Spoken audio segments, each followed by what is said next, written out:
Hello दोस्तों, नमस्कार। आप देख रहे हैं घरेलू नुस्खे।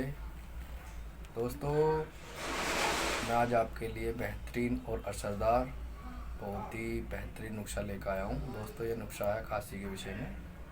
दोस्तों, आप जानते हो खांसी कितनी बेकार चीज़ होती है। खांसी दोस्तों, किसी किसी की खांसी ऐसी होती है कि खाते पीते घूमते फिरते उठते बैठते मतलब खांसी कोई टाइम ही नहीं है, कभी भी खांसी उठ जाएगी।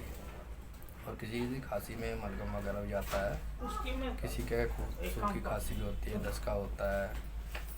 दोस्तों, किसी के बहुत पुरानी खांसी होती है। दोस्तों, ये नुस्खा जो है असरदार है हर तरह से। ये मुंह की दुर्गंध जो है उसको भी ख़त्म कर देता है और गले को साफ रखता है और पेट को भी साफ रखता है अच्छी तरह से।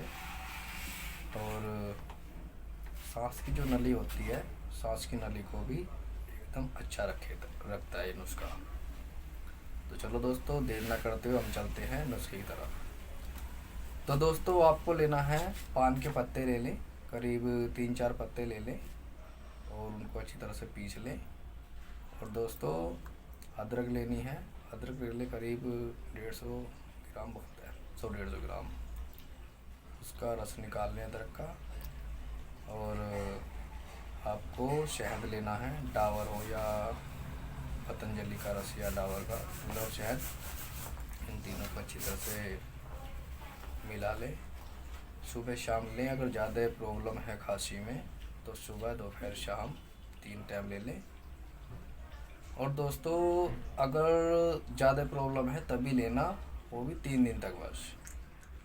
और जिसके नॉर्मल समस्या है तो नॉर्मल खांसी होने पे सुबह शाम बस दोनों टाइम लें।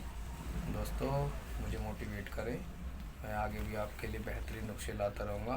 दोस्तों, चैनल को लाइक करें, शेयर करें और सब्सक्राइब करें और बेल आइकन को क्लिक करें, जिससे आपको आगे भी नोटिफिकेशन मिलती रहेगी।